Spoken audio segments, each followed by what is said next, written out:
정보통신정치연구원 이재영입니다. 이번에 발표 말씀드릴 부분은 그 대외환경 변화와 ICT 산업 전망 내용이 되겠는데요. 지금 저희 이제 앞에 오전에 아마 글로벌 또는 이제 국내 거시 경제에 대해서 이미 발표를 한번 들으셨을 것 같고, 그리고 이제 이 시간에는 이제 ICT 산업에 집중해서 전망을 이제 발표드리는 시간이 될 것 같습니다. 우선 그 글로벌 거시경제 관련해서는 이제 이미 많이 얘기를 들으셨기 때문에 그건 이제 간략하게 넘어가겠습니다만은 그래도 중요한 포인트만 짚어보도록 하겠습니다. 일단 뭐 전체 목차는 이렇습니다. 거시경제 전망 잠깐 말씀드리고, 그 다음에 ICT 산업 현황 전망 전체적으로 말씀드리고, 세 번째 부분에서는 주요 품목 8개가 되겠습니다. 산업 전망에서 일일이 좀 말씀을 드려야 될 것 같고, 마지막으로 이제 시사점과 정책 방향에 대해서 말씀을 드리겠습니다.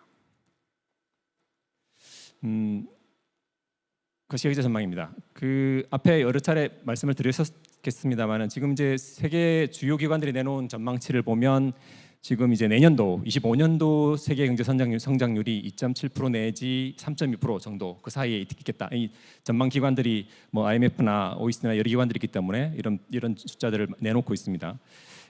그런 상황인데, 내용을 보시면 기대보다 인플레이션이 굉장히 좀 빠르게 하락할 거다 이런 얘기도 있고, 글로벌 무역도 좀 규모도 상당히 회복할 거다 이런 얘기도 있고, 그다음에 노동시장의 공급이나 수요 불균형도 좀 제법 완화될 거다 이런 것들 때문에 좀 긍정적으로 보고 있는 부분이 있고요. 그럼에도 불구하고 여러 가지 제가 다음 페이지에 좀 써놓긴 했습니다만은 그 불확실성 때문에 안정적이지만은 기대 이하의 어떤 성장이 아닌가 뭐 이런 얘기를 하고 있습니다. 지금 국내적으로 보게 되면 지금 뭐 며칠 전에도 지금 KDI가 다시 전망치를 수정했습니다. 아마 2.0% 올해 2.0% 얘기를 한 것 같고요. 내년도 2.0% 얘기를 한 것 같고요. 올해는 원래 2.45% 정도 한국은행과 KDI가 전망하고 있었습니다만은 IMF도 마찬가지였습니다. 그건 2.2%로 내린 것 같습니다. 지금 24년 IT 부문에서 수출 증가세, 이제 전년도에 비해서 이제 증가세로 돌아섰기 때문에 증가세가 전 부문으로 확산되면서 경기 개선의 흐름을 이제 주도할 거다라고 예상을 하고 있었는데, 사실 그렇게 속 시원한 것 같지는 않습니다. 뭐 틀린 말은 아닙니다만은. 그리고 이 내용을 보시면 이제 주로 이제 AI라는 단어가 빠질 수가 없을 것 같고요. AI 수요 확산, 그리고 글로벌 제조업 경기 회복 등에 따라서 이제 수출이 증가했다. 뭐 내용 자체는 틀리지는 않은 것 같습니다. 근데 이제 그 개선이라는 것이 얼마나 개선되느냐가 이제 지금 점점 좀 속도에 대해서 이견들이 생기고 있는 것 같고요. 그리고 내년 25년은 이제 속도가 더 떨어질 거라는 게 이제 대체적인 의견입니다. 내수 부진이 완화되겠지만 그런 수출 증가세가 둔화되면서 아마도 좀 더 성장률은 떨어질 거다 이렇게 예상을 하고 있습니다. 지금 아래쪽에 지금 계속 한국은행이나 IMF가 전망한 수치들을 지금 이렇게 그래프로 드리고 있습니다. 그 주요 이슈들은 요거 간략하게 키워드만 짚고 넘어가겠습니다. 지금 이제 세계 경제가 이제 지난 수년간 부정적 외부 충격 이후에 안정화되기 시작했다라고 이제 보는 순간 이제 좀 이게 변수들이 생기기 시작한 것 같고요. 여전히 지금 이제 긍정적 요인과 부정적 요인이 공존하는 것 같습니다. 좀 긍정적 요인을 보시면은 이제 그 코로나 기간 동안 축적했던 어떤 저축률, 이게 좀 활용이 되면서 좀 나아지지 않을까 이런 얘기가 좀 있는 것 같고요. 노동시장 회복도 좀 긍정적인 사인이 오는 것 같다 이런 얘기도 좀 있고요. 그다음에 미국에서나 또 중국에서나 이런 사정들, 그리고 아시아 경제 이런 쪽에서 좀 잘해주면서 무역도 좀 반등하겠다 이런 이야기들 때문에 좀 이게 좀 긍정적으로 경제가 좋아질 거라는 얘기가 있었지만, 반대로 하방 리스크는 이제 다 아시겠지만 지정학적인 긴장, 그러니까 전쟁이나 그다음에 또 이런 이제 금융 혼란, 그에 따른 이제 에너지나 금융시장 혼란 이런 부분들, 이게 아무래도 부정적 요인으로 작동할 것 같고요. 인플레이션도 사실은 이게 생각보다 빨리 떨어지지 않지 않겠냐 이런 얘기가 지금 전망이 되고 있어요. 이것도 부정적인 요소로 작동할 것 같고요. 그리고 노동시장에 대해서는 앞에 좀 긍정적인 얘기를 했습니다만 역시 상반된 얘기가 공존하고 있는 것 같습니다. 뭐 이런 얘기들이 지금 어느 쪽이 더 강력하냐에 따라서 아마 방향이 조금씩 달라지거나 속도가 달라지지 않을까 싶습니다. ICT 산업으로 이제 본격적으로 좀 들어가 보겠습니다. 가트너 얘기인데요. 가트너에서 지금 보고 있는 거 보면 25년 세계 IT 시장이 이제 IT 기기 수요 쪽이 회복이 되고, 그다음에 이제 소프트웨어나 IT 서비스 쪽 이쪽이 고성장해서 대충 한 9.3% 정도는 성장하지 않겠냐 보고 있습니다. 지금 그게 내년입니다. 올해는 그나마 좀 더 낮은 7.2%, 그리고 내년에는 9.3%좀 더 좋게 보고 있습니다. 사실 이 방향성은 사실 뒤에 보여드릴 우리나라 상황하고는 반대입니다. 우리나라 상황은 오히려 올해는 좀 그나마 좀 선방하겠지만, 물론 내년도는 좀 더 나빠지겠다라는 얘기를 계속 들을 수밖에 없는 상황인 것 같습니다. 뭐 여기에 이제 여러 가지 이야기를 좀 자세한 얘기는 이제 넘어가겠습니다. 국내 ICT 산업 앞장표까지는 사실은 이제 글로벌 기구들이나 다른 기관들이 발표했던 전망에 대한 얘기를 저희가 정리를 해드렸고, 여기서부터는 주로 중요한 숫자들이 저희 연구진들이 이제 좀 여러 전문가들 의견을 들으면서, 그리고 또 모델 돌려보면서 만들어진 숫자들이 많이 등장하는 부분입니다. 25년도 국내 ICT 산업 생산, ICT 기기 성장이 상당히 좀 둔화되고, 그다음에 ICT 서비스하고 소프트웨어 시장 정체, 이런 문제로 전년 대비 한 3.5% 정도 되지 않겠느냐. 지금 그래프 보시면 아시겠지만 24년도는 그나마 선방합니다. 정말 그 전년도가 워낙 나빴기 때문에 아마 이렇지 않았을까라는 생각도 들고요.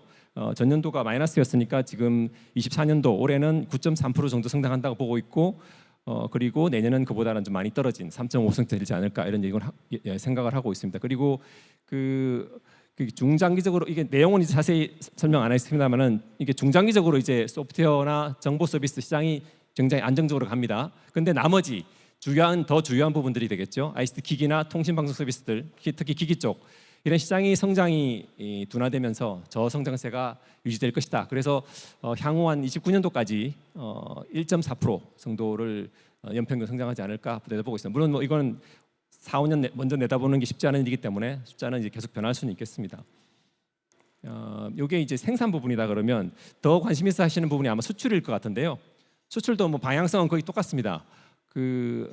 수출은 이제 반도체나 이제 중요한 분목들이 등장합니다. 반도체나 SSD 이런 기기들의 이제 성장이 둔화되고, LCD 패널 수출이 감소하면서 이제 전년 대비 7.4% 정도, 그래도 낮은 숫자는 아니죠. 7.4% 증가하지 않겠냐 보고 있습니다. 근데 이게 워낙에 24년도가 좋을 것 같습니다. 20.9%. 역시 전년도 수출이 마이너스였기 때문에 상당히 기저 효과를 본 것 같고요. 20.9% 올라갔습니다만은 지금 추세선, 금액상으로 본 추세선을 보시면 사실 큰 추세를 벗어나지 못하고 있는 것 같습니다. 지금 이게 추세선을 보시면 지금 이게 7.4%가 지금 이제 올해보다 많이 뚝 떨어질 것 같고요. 이 방향성이 앞으로도 수년간 계속되지 않겠느냐라는 게 중장미 전방의 내용입니다. 뭐 사실 이게 전반적으로 보시면은 결국은 우리나라 ICT 산업이라고 하는 게 주요 품목들한테 굉장히 의존도가 높습니다. 앞에 저기 첫 줄에 쓰여 있는 반도체, 그다음에 이제 패널 이런 얘기 하고 있고요. 이제 그다음에 이제 여기 빠져 있습니다만 휴대폰이나 뭐 다른 전자기기들에 대한 얘기들이 있을 수밖에 없는데, 그런 주요 품목들이 약세를 보이기 때문에 이런 유사한 지금 전체 방향성과 유사한 모습을 보이기 때문에 결국은 이렇게 흘러간다라고 보셔야 되겠고요. 그 구체적인 예의는 차례차례 말씀드리겠습니다. 주요 품목별로 들어가겠습니다. 우선은 기기 파트입니다. 반도체하고 패널하고 디스플레이하고 그다음 휴대폰이나 컴퓨터, 주변기기, 이렇게 네 가지가 되겠는데요. 반도체 보시면 제일 우리나라 지금 ICT 쪽에서도 비중이 큽니다만, 우리나라 경제 그리고 우리나라 수출 자체에서도 반도체가 차지하는 비중이 굉장히 큽니다. 근데 이게 지금 보시면 단기적으로 25년도 전망을 보시면 AI 반도체 비중이 증가하고, 그다음에 이제 메모리도 단순 메모리가 아니죠. 우리 기본 메모리라는 표현을 쓰고 있는데 그거밖에 아니고 고부가가치 메모리 수요가 안정적으로 성장합니다. 근데도 불구하고 성장 속도는 전년에 비해서 떨어질 수밖에 없다, 이렇게 예상한다, 이런 게 있고요. 그다음에 중장기적으로도 봐도 다양한 활용처, 그러니까 AI 반도체가 이제 여기저기서 많이 쓰이게 됩니다. 그리고 그렇게 많이 쓰이게 되는데 이것도 그럼에도 불구하고 여전히 전체 반도체, AI 반도체 플러스 일반 반도체 다 포함해서 성장은 정체할 거다라고 내다볼 수밖에 없는 상황입니다. 25년도, 그래서 결국 이제 숫자로 보시면 숫자로 생산이 지금 25년도에 8.6%, 그다음에 수출은 11.4% 성장하는데 전년도하고 많이 떨어진 상황입니다. 그리고 연평균으로 보셔도 지금 생산은 조금 더 오히려 마이너스까지 생각을 해볼 수 있는 그런 그림으로 보입니다. 그리고 수출은 1.2%. 성장 요인하고 성장 제한 요인을 지금 드러났습니다. 성장 요인 이제 뭐가 이런 시장을 반도체 시장을 떠받치고 있느냐? 이제 결국 AI 요 단어를 벗어날 수가 없네요. 그 온디바이스 AI가 이제 막 등장하면서 여러 가지 엣지 디바이스 그러니까 맨 끝단에서 지금 사용되고 있는 그런 디바이스에 AI 반도체가 쓰이게 될 것 같습니다. 그게 증가되면서 결국은 반도체 시장을 좀 촉진할 거다. 지금 이 전망이 숫자는 이제 참고하십시오. 그리고 뭐 관련돼서 지금 우리가 이 정확히 AI 반도체 이렇게 분류하고 뭐 일반 반도체 구분하기가 쉽지는 않습니다만은 메모리 쪽이 우리나라가 워낙 강하다 보니까 이 얘기를 또 안 할 수도 있는데 이쪽 고부가가치 메모리 HBM이라든가 LPDDR 이런 쪽도 지금 성장할 거라서 이런 성장 동력을 받아서 분명히 성장할 수 있는 힘은 있다라고 보고 있는데 지금 우리나라 사정을 좀 이게 물론 우리나라 얘기 중심으로 말씀드렸고 그 성장 제한 요인을 보시면 이게 사실은 어떻게 보면 좀 더 심각할 수 있는데 네 가지 정도 들었습니다. 뭐 많은 이야기를 할 수 있을 것 같긴 한데 우선 첫 줄이 아주 복잡합니다. 읽어보시면 이게 무슨 얘기지 싶으실 건데 저도 조금 이걸 어떻게 쓰나 고민하다가 지금 이렇게 여기까지 마감하고 말았는데 결국은 설계 제조 공급망에 대한 영향력, 주요 가치 활동 아마 뭐 그 IP 같은 것들이 될 수도 있을 것 같고 주요 기업 활동들이 될 수 있을 것 같고 이런 것들 이런 게 결국 이제 이런 걸 좀 잘 해야 결국은 반도체 기술 주권을 우리가 가져올 수 있다라는 얘기를 하고 싶었고요. 근데 이런 하나하나들이 우리나라가 그렇게 썩 경쟁력이 좋은 상태는 아닌 것 같다. 설계에서도 그렇게 경쟁력이 높지는 않은 것 같고 제조 쪽도 지금 사실 TSMC 때문에 상당히 밀리고 있는 것 같고 공급망 자체도 지금 여기 요소에서 우리나라가 접근하지 못한 부분들이 존재하는 것 같습니다. 근데 그런 부분 때문에 지금 성장에 여전히 발목이 잡힐 수 있겠다라는 것이고 그다음에 두 번째 얘기는 이제 그 우리나라가 지금 최근에 많이 늘어나고 있는 AI 반도체 그러니까 서버나 PC 이런 데 올라가고 있는 AI 반도체에서 경쟁력이 그렇게 썩 좋지는 않다. 그래서 역시 성장에 또 어려움이 좀 있을 수 있다. 네 번째는 이제 이게 좀 이제 복잡한데요. 뭐 복잡하지 않을 수 있습니다. 지금 삼성이 주로 생산하던 쪽은 원래는 기본 메모리라고 하는 일반적인 메모리였는데 최근에 이제 HBM 같은 고부가가치 메모리들이 이제 등장했고 이쪽 시장하고 이 고부가가치 메모리 쪽과 기본 메모리 이 두 개가 사이클이 뒤엉키면서 반도체 시장 자체가 상당히 예측하기 어려운 구조로 들어가고 있는 것 같습니다. 그래서 그 지금 안정적으로 투자를 하기가 상당히 쉽지 않은 그런 모양새로 가고 있고 심지어 이제 삼성은 지금 고전을 하고 있는 상황이고요. 마지막에는 사실 앞에 있는 얘기를 한번 중원부원한 결과인데 메모리 쪽에서는 일반 메모리 쪽에서는 중국 업체 추격 이제 계속 되고 있고 그리고 파운드리에서 또 대만의 TSMC와의 격차가 굉장히 오히려 더 늘어났다. 격차가 심화됐다. 뭐 이런 것들이 결국 이런 걸 따라잡지 못하면 결국 이제 우리 성장을 하는데 제한 요인을 작동할 수 있겠다. 이런 이야기가 될 것 같습니다. 조금 길게 말씀드렸고요. 디스플레이 이게 사실은 숫자상으로는 이게 제일 지금 8개 품목 말씀드릴 텐데 제일 안 좋습니다. 단기적으로 모바일 기기용 OLED 패널 수요 이것도 늘어나긴 합니다. 그리고 근데 이제 대신에 LCD 패널이 우리나라가 생산이 확 줄어들게 되죠. 수출하고 둘 다. 전년 대비 마이너스 성장할 것 같다. 여기 이제 디스플레이를 보는 지금 전망이고요. 단기적으로도 그렇고 장기적으로도 보시면 LCD 패널 생산을 감축했고 우리가 이미 뭐 지금 삼성은 이미 떠났고 LCD 쪽은 이제 OLED 쪽으로 전환을 하고 있고 뭐 LG도 곧 다 갈 것 같습니다. 그런 상황이라서 결국은 OLED한테 지금 의존하는 셈이 되는 것 같고요. 근데 이쪽에 아직은 우리 시장 점유율이 그렇게 크지 않기 때문에 성장이 둔화되지 않겠냐라고 볼 수밖에 없는 상황인 것 같습니다. 지금 OLED에서 뭔가 좋은 시그널을 나타나기 전에는 아직까지는 이렇게 좀 썩 좋은 전망을 하기는 어렵다 이렇게 말씀드려야 될 것 같고 그래서 장기적으로도 한 29년까지 0.6% 생산 쪽에서 수출은 0.8% 정도 성장한다 이렇게 볼 수밖에 없는 것 같습니다. 성장 요인하고 성장 제한 요인 좀 들었습니다만은 뭐 이제 중요한 거 말씀드리면 성장 요인 쪽은 역시 OLED에 우리가 의존 지금 그 아래쪽에 지금 지금 LCD 얘기를 하고 있는데 LCD에서 삼성이 이제 거의가 아니고 완전히죠 철수했고 지금 LG도 광저우 공장을 팔면서 상당 부분 국내 공장밖에 안 남은 걸로 제가 알고 있는데 그런 상황이라서 이쪽은 이제 거의 끝물이라고 보셔야 될 것 같고 그렇다 그러면 OLED인데 OLED 쪽에서 휴대폰, 노트북, 태블릿 이런 데에 쓰이는 모바일 IT용 OLED 수요가 증가를 하게 되면 그래도 우리가 성장이 좀 해주지 않겠느냐 이런 것이고 그다음에 이제 넘어가고 세 번째 줄 보시면 이제 요 이머징 기술들 인공지능 기술이라든가 마이크로 LED 올레더스 이런 쪽에서의 기술 성장이 확대되면서 뭔가 좀 기대를 해볼 수 있지 않겠느냐 이런 얘기가 될 것 같고요. 근데 일단 기본적으로 아래쪽에는 성장 제한 요인, 그러니까 LCD에서 떠났다는 사실, 그리고 OLED가 아직까지 우리가 확고한 자리를 차지하지 못했다는 그런 거, 이런 것들 때문에 아마 불안 요소가 상당히 있는 것 같고 성장을 제한할 것 같다. 뭐 이런 얘기를 전반적으로 들어야 될 것 같습니다. 컴퓨터 및 주변 기기입니다. 이 단기적으로 이것도 그림이 전체 IT 시장과 비슷합니다. 생성형 AI 확산 때문에 이제 결국 데이터 센터 투자 많이 늘어나겠죠. 그럼 이제 서버가 많이 필요할 거고 중대형 PC들 많이 컴퓨터들 많이 필요할 겁니다. 그리고 이제 SSD 이것도 많이 필요하고. 근데 그것 때문에 수요가 늘어나긴 하는데 성장세는 역시 전년도에 비해서 둔화된다. 25년도에. 그리고 중장기적으로 봐도 개인용 컴퓨터 수요가 줄어들 것 같고 밑에 설명은 조금 있습니다. 그리고 데이터 센터 투자가 당장은 늘어나겠지만 이게 또 뭐 영원히 갈 건 아니기 때문에 결국은 정체될 거라서 성장 둔화가 되지 않겠느냐라고 보고 있습니다. 그래서 25년도에 컴퓨터 및 주변기기 생산은 5.3% 정도, 그리고 수출은 8.0% 정도 성장할 거다라고 보고 있습니다. 이것도 전년 비해서 특히 아마 이 숫자는 전년도에 수출은 50% 거의 넘었던 걸 알고 있는데 그것도 전전년도 23년도가 매우 안 좋았기 때문에 기저효과가 있어서 높았던 것 같고요.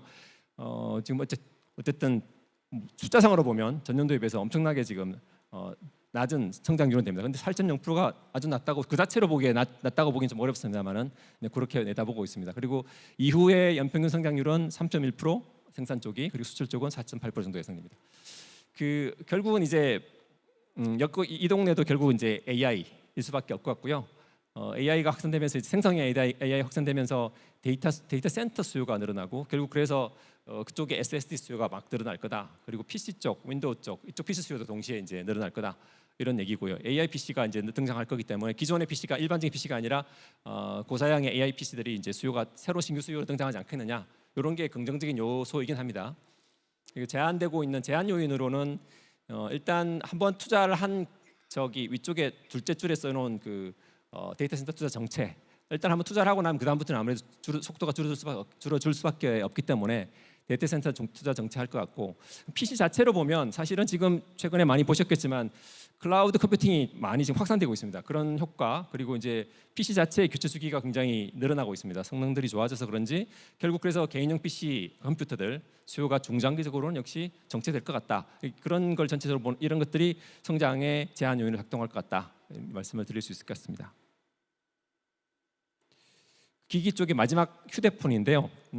이것도 우리나라에서 적지 않은 상징성을 갖고 있는 아이템일 것 같습니다. 단기적으로는 이 코로나 코로나 기간에 휴대폰 수요 그 구입이 굉장히 많이 이루어졌다고 합니다. 그 기간에 이루어졌는데 그게 그러면 그때 20년부터 21년, 2년 많이 구매되었다가 이후에 결국 교체 주기가 오게 되는데 그게 많이 지연되고 있었습니다. 근데 지금 이게 좀 교체 주기가 이제 완전히 이제는 바꿔야 되겠다 이런 사람들이 늘어나면서 수요가 늘어날 거다라는 생각도 전망이 되고 있습니다. 그리고 그 온 디바이스 AI가 탑재된 그런 기계들이 막 늘어나면서 역시 그 휴대폰 쪽이죠. 그런 이제 휴대폰이 늘어나면서 세장이 좋을 거다라고 생각할 수 있는데 이것도 역시 한계가 있어서 그래도 여전히 전년에 비해서는 성장세는 둔화될 거다라고 볼 수밖에 없습니다. 지금 중장기적으로는 또 이제 글로벌 스마트폰 자체가 이제 워낙 많이 지금 확산되어 있기 때문에 시장 자체가 이제 정체될 수밖에 없는 그런 상황인 것 같고요. 그래서 결국 또 이제 그런 큰 흐름 때문에 중장기 전망도 결국 좋게는 볼 수 없다. 이렇게 말씀드려야 될 것 같습니다. 지금 생산은 25년도에 1.8%, 수출은 4.6%. 그 이후에도 연평균 생산 1.2% 그리고 수출은 1.4% 정도 더 낮은 성장률을 예상하고 있습니다. 휴대폰 쪽 성장 요인으로는 이제 역시 온 디바이스 AI, 그러니까 그게 탑재된 그런 기기가 나오니까 굉장히 비싼 폰들이 나타나게 되겠죠. 그래서 그 폰들에 대한 수요가 휴대폰에 대한 시장을 갖다가 좀 키울 거다 이런 얘기가 있고, 우리나라 입장에서도 보면 기존은 아니죠. 최근에 지금 한참 많이 도입되고 그러니까 구매되고 있는 5G 스마트폰, 그다음에 폴더블 스마트폰, 삼성 폰들이 되겠죠. 주로 이 폰들이 이제 지속적으로 성장 가능성은 아주 긍정적인 역할을 할 거다라는 거고요. 근데 제한이 되는 거는 이제 이 폰 자체가 워낙 성능들이 좋아져서 교체 주기가 계속 길어집니다. 그리고 중고폰 시장이 계속 활성화되는 조짐을 보이고 있고요. 그 다음에 이제 기본적으로 앞서 말씀드렸던 것처럼 이 휴대폰 시장 자체가 세계적으로도 포화 상태로 가고 있기 때문에 이걸 크게 벗어날 수 없다는 거고, 마지막 줄에 중국 OEM 시장 점유율 확대 이 얘기는 조금 더 드리면은 삼성이 또 마찬가지입니다만은 대표적인 게 삼성이니까 고가폰, 중가폰, 저가폰 이렇게 세 영역으로 대략 나눈다고 치면 어디 기사를 보니까 80만 원 이상, 뭐 30만 원 이상 뭐 두 개 라인에서 고, 중, 저가 나눠진다고 하는 이야기가 있더군요. 근데 지금 중가폰 시장이 사라지고 있는 것 같다라는 게 이제 전문가들의 얘기입니다. 지금 양극화가 일어나고 있는 것 같고, 그러면 어떻게 되냐? 우리나라가 잘 팔고 있던 중가폰은 시장은 없어지고, 고가폰에서는 애플과 경쟁을 해야 되고, 저가폰에서는 중국 OEM과 경쟁을 해야 되는 어려운 상황으로 직면할 거다. 요 얘기 때문에 마지막 줄을 지금 써놓은 상황입니다. 이제 서비스 쪽 네 가지 말씀드리겠습니다. 서비스하고 소프트웨어가 있고요. 사실 여기는 수출이 없기 때문에 생산 숫자만 나와 있습니다. 통신 서비스.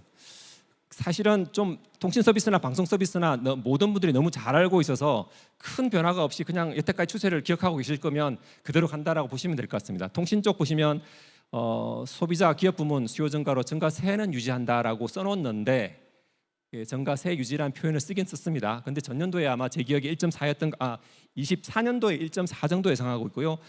내년도에 1.3 정도 생산 유지 생각을 예측을 예상을 하고 있습니다. 근데 물론 큰 차이는 아니지만 유지라기보다는 그래도 좀 떨어진 속도고요. 연평균으로 봐도 1.1% 정도로 좀 갈 거다. 29년도까지 이런 전망을 내보고 있습니다.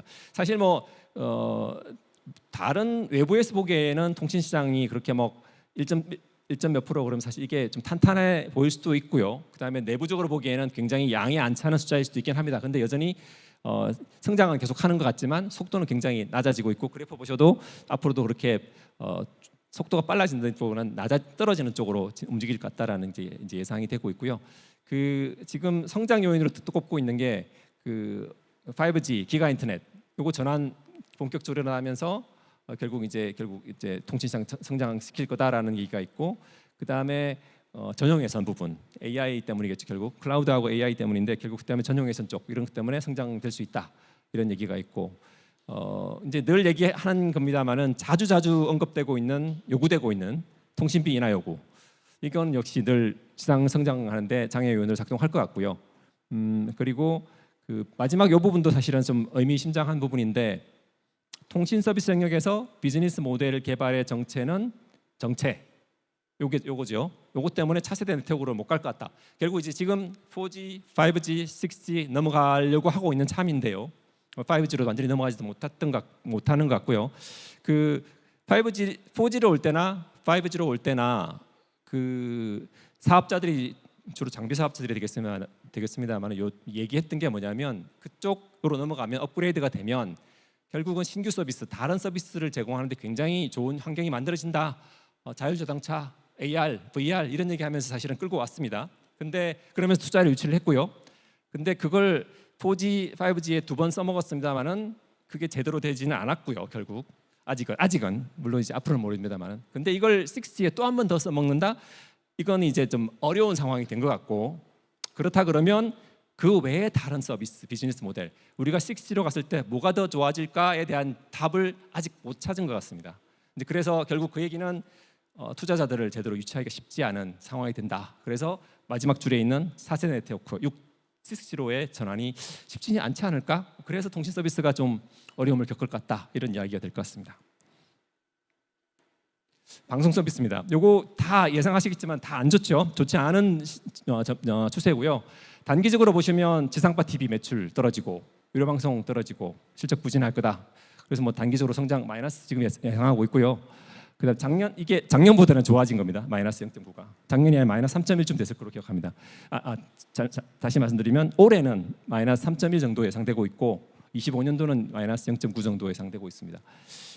중장기적으로 봐도 이 추세를 벗어나기는 어려울 것 같다. 유료 방송 가입자 이게 IPTV 많이 노력했습니다만은 이제 정체 온 것 같고요.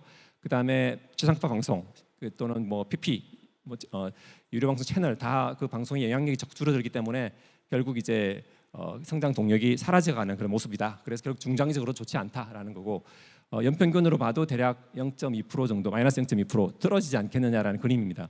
이게 성장 요인으로 지금 얘기하고 난 다음에 제가 정리를 한번 해드리겠습니다. 우선 성장 요인으로 이제 콘텐츠 경쟁력은 굉장히 좋지 않습니까, 우리나라가? 그래서 제작 유통 시장은 성장하는데 상당히 도움이 되고 있다. 이거 틀린 말은 아니고요. 그 다음에 OTT 결합 서비스. 만약에 이제 유료 방송 사업자들이 OTT 결합 서비스, 디지털 가입자를 이용한 타격 광고 이런 거 잘 시도를 하고 있고 이게 좀 잘 되면 성장할 수도 있는 기회는 남아 있긴 합니다. 근데 얼마나 될지 모르겠습니다만은 그런 부분. 근데 제한이 되고 있는 건 이제 기본 틀이죠. 기본 트렌드죠. 유료 방송 가입자하고 가입자당 알프 요게 정체가 돼서 결국 성장세는 그렇게 좋게 볼 수는 어렵다. 성장하기 좀 어렵다는 그런 이렇게 될 수 있고요. 그다음에 이제 그 방송 광고 요게 정체되면서 인터넷 광고가 아니라 방송 광고입니다. 방송이 정체되면서 요게 결국은 방송 시장이 성장하는 데 제약이 될 거다. 이제 전체적으로 정리를 해보면 결국 방송 서비스에서 주요 수입원은 몇 가지 됩니다. 방송 광고, 가입자를 베이스로 한 수입들, 그리고 마지막에는 프로그램 판매, 제작과 판매 이렇게 같이 묶어서 얘기한다면 세 가지 덩어리가 되는데 가입자 수 정체된다고 말씀드렸고 유료 방송 쪽에 그러면 가입자에서 나오던 수입이 뭐가 있냐면 뭐 프로그램 사용 뭐 대가도 있을 수 있고 그다음에 제송신 대가도 있을 수 있고 그다음에 이제 홈쇼핑 송출수도 있을 수 있고 전부 다 정체되는 겁니다. 그리고 방송 광고 아시겠지만 이거 계속 떨어지고 있죠. 코로나 때 잠깐 반짝했습니다만은 떨어지고 있습니다. 이거 추세 못 벗어날 것 같고 유일하게 해주고 있던 게 콘텐츠 쪽의 제작 판매였습니다. 이게 이제 그건 이제 이 시장을 아직까지 요 정도라도 버티게 해준 힘이 됐는데 그것도 지금 한계가 온 게 아닌가라는 생각이 좀 들고요. 지금 한계가 됐다라고 하는 건 이제 좀 어불성설이고 두 가지 측면이 있습니다. 우선은 여기에 요 시장을 다루면서 포함되어 있는 게 방송 사업자들 말고 제작사들이 포함되어 있습니다. 그래서 제작사들의 판매가 수입이 포함되어 있는데 뭐 3조 가량 되는 걸로 기억합니다. 근데 이쪽은 계속 성장을 하고 있어요. 근데 방송사들, 지상파나 PP들이 판매하고 있는 판매 쪽은 떨어집니다. 지금 잠깐 올라갔다가 다시 떨어지는 추세로 가고 있고 방송사 입장에서는 요 맨 첫 줄에 있는 프로그램 제작 유통 시장이 성장 유지하겠다라는 게 동의 못할 겁니다. 그래서 방송사 입장에서는 여전히 아무래도 편성 숫자 드라마나 이런 것들 편성 숫자도 좀 떨어지는 것 같고 그 다음에 IP 자체를 제작사들이 그대로 가지고 판매를 하는 쪽으로 가고 있는 게 대세이기 때문에 방송사들이 뭘 프로그램을 더 팔아서 하는 쪽은 점점 불리할 수밖에 없다. 그래서 방송사 입장에서는 이것도 그렇게 긍정적인 사인은 아닌 부분이 될 것 같습니다. 근데 다만 아직도 여전히 우리 콘텐츠 경쟁력은 살아남아 있기 때문에 그리고 방송 플랫폼 말고도 인터넷 플랫폼, 인터넷을 통한 서비스들이 살아있기 때문에 성장하고 있다. 그게 살아있기 때문에 그쪽에 대한 판매 루트가 있어서 콘텐츠 쪽이 여전히 좀 받쳐주는 그런 시장이 될 거다라고 말씀드릴 수 있을 것 같습니다. 정보 서비스 지금 아마 8개 말씀드린 것 중에 딱 유일하게 작년보다 더 빨리 성장하겠다라고 말씀드릴 수 있는 게 이 부분인 것 같은데요. 아마 이게 정보 서비스 쪽에 지금 클라우드도 들어있고 플랫폼들 뭐 포털이나 뭐 멜론 같은 그런 온라인 플랫폼들 그다음에 OTT 같은 것들 그다음에 포함되어 있고 그다음에 인터넷 광고도 들어있고 이런 쪽이 들어있기 때문에 그런 것 같습니다. 근데 그 다른 것들은 다 차치하고 딱 이 클라우드에 대해서 집중해서 지금 말씀을 드리고 있습니다. 비중도 크기도 하고 이게 변동의 아주 키가 되고 있어 그렇게 말씀드립니다. 우선 단기적으로 공공부문 클라우드 활용 이게 늘어납니다. 그리고 이제 플랫폼 시장 그러니까 늘어나서 결국 상승세를 이쪽 정보 서비스 시장에서 상승될 거다. 상승세를 유지할 거다. 그래서 4.1% 생산 25년도 예상되고 올해가 3점대 후반이었을 겁니다. 더 늘어난 걸로 늘어날 걸로 예상되고 있고요. 연평균으로도 그렇게 과히 떨어지지 않고 3.3 정도는 유지될 거다라고 예상을 합니다. 29년도까지. 지금 이게 중장기 얘기를 좀 써놓기로 공공 클라우드 보급 사업 종료, 국내 콘텐츠 산업 부진, 성장률은 결국 속도는 지금 하고 있던 것들도 이제 어느 정도 시간이 지나면 끝은 있기 때문에 그럼 이런 사업들도 끝나고 콘텐츠 산업도 그렇게 뭐 계속 좋을 것 같지는 않기 때문에 지금 이 콘텐츠에 대해서는 마지막에 한 번 더 밑에 말씀을 다시 드려야 되겠네요. 그래서 성장률은 둔화될 거라고 쓰고 있는데 성장 요인에 대해서 여기서 공공 클라우드 부문 전면 전환, 그래서 국내 클라우드 시장 성장이라고 써놨는데 사실 민간 클라우드 쪽은 거의 외국 대형 업체들이 다 잡고 있습니다. 그래서 공공 클라우드 쪽이 크면서 국내 시장이 좀 이쪽 정보 서비스 쪽이 커지고 있다. 네, 이런 게 있고 그럼 요인으로 보시면 디지털 전환 그러니까 또 하나가 성장 요인 또 하나의 성장 요인으로 디지털 전환이나 AI 서비스 때문에 플랫폼 시장이 계속 성장할 거다. 뭐 AI가 장착된 포털 이런 것들이 아마 더 견인하지 않을까 이런 얘기가 있고요. 근데 밑에 보시면 이제 또 이것도 나쁜 쪽으로 가게 되면 똑같은 공공 클라우드인데 이게 네이티브 전환 사업이 완전히 곧 끝납니다. 25년도에. 그래서 수요가 떨어질 거고 거기다가 여러 가지 규제가 철폐되면서 외국 기업들조차 이 공공 클라우드로 들어올 거다. 이런 것 때문에 결국 시장이 좋지 않은 효과가 나타날 거다라는 거고요. 그다음에 이제 마지막 줄에 있는 건 이 미디어 콘텐츠 산업이 좋지 않다는 건 여기는 이제 제작은 이제 앞단에서 설명을 드리면서 방송 서비스 포함되어 있다고 말씀드렸고요.